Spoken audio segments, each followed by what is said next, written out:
Bonjour, c'est Claire du blog Science Ludique et aujourd'hui je voulais répondre à une question de Cédric qui se demande comment les poissons dorment. Alors avant de répondre à cette question, je t'invite à t'abonner à ma chaîne pour ne rien louper des nouveautés. Et nous voilà partis au milieu de l'eau pour rencontrer les poissons. Il faut savoir que le sommeil est vital pour tous les animaux, que ce soit les animaux terrestres ou les animaux marins. Par contre, le sommeil va être différent d'une espèce à une autre, mais dans tous les cas, on sait que les poissons dorment. D'ailleurs, les neurones, le groupe de neurones qui a été identifié comme permettant de passer de la phase éveillée à la phase sommeil et inversement, est également présent dans le cerveau des poissons.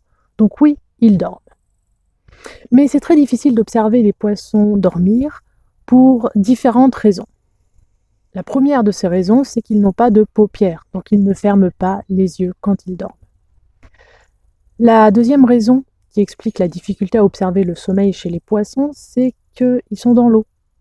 Donc il est difficile de faire des mesures, en particulier des mesures type encéphalogramme, donc qui permettent de connaître l'activité du cerveau.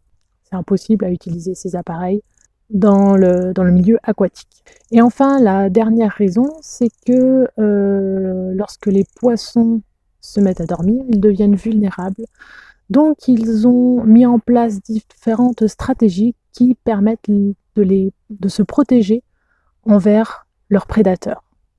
Donc, il devient à nouveau difficile de savoir s'ils sont en train de dormir, mais de se protéger, ou d'être en phase de pleine activité. D'ailleurs, on ne va pas parler de sommeil à proprement parler chez les poissons, mais de phase ou de période d'inactivité. Durant ces périodes d'inactivité, il va y avoir une diminution du rythme cardiaque, une diminution de la fréquence respiratoire, une diminution du métabolisme, comme dans un sommeil, on va dire, classique, traditionnel. Mais comme je le disais, il va y avoir différentes stratégies qui vont être mises en place pour lutter contre les prédateurs. Parmi ces stratégies, on va trouver des poissons qui vont s'installer au fond de l'eau, dans le sable, pour être tranquilles. On va également trouver des poissons qui vont se cacher, un petit peu comme le poisson clown qui ne va pas quitter l'anémone dans laquelle il habite pour rester protégé des différents prédateurs.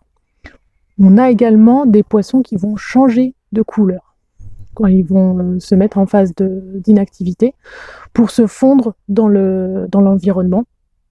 C'est le cas par exemple des poissons pierres ou des poissons fantômes. On a également des poissons qui continuent à nager. C'est le cas en particulier des requins, puisque le mouvement permet aux requins de respirer. Autrement dit, s'ils arrêtent de nager, ils ne respirent plus.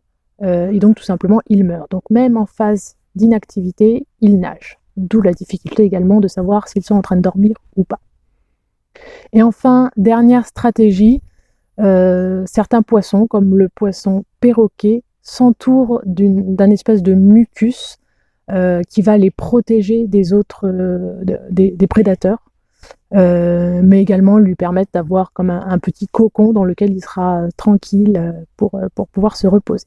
Comme pour les animaux terrestres, il va y avoir des poissons qui vont dormir le jour, donc des poissons qu'on va appeler nocturnes, et des poissons qui vont dormir la nuit, et donc ce seront des poissons diurnes. Donc ça dépend des espèces, hein. Il y en a qui dorment le jour, d'autres qui dorment la nuit. Jusqu'à présent, je t'ai parlé des poissons. Qu'en est-il des mammifères marins, comme le dauphin ou la baleine ? Eh bien, ce sont des organismes qui ne peuvent pas respirer dans l'eau. Ils ont des poumons, donc ils sont obligés de revenir à la surface de l'eau pour pouvoir respirer. Donc dans ces êtres vivants, on observe que le cerveau est divisé en deux hémisphères qui sont plus ou moins indépendantes. C'est-à-dire qu'il va y avoir une hémisphère qui va être capable de se mettre au repos pendant que l'autre continue à travailler. Donc ça va être un sommeil, une moitié de sommeil, si je puis dire. Il y a une partie du cerveau qui va se mettre au repos, pendant que l'autre va travailler et assurer la remontée à la surface régulière pour pouvoir respirer. Donc voilà, Cédric, J'espère avoir répondu à ta question et maintenant tu regarderas ton poisson rouge d'un autre œil. Peut-être que tu le verras un petit peu moins actif à certains moments. Il se reposera alors. Si toi aussi tu as des questions, n'hésite pas à les mettre sous la vidéo et je me ferai un plaisir de répondre lors d'une prochaine vidéo. À bientôt les petits scientifiques!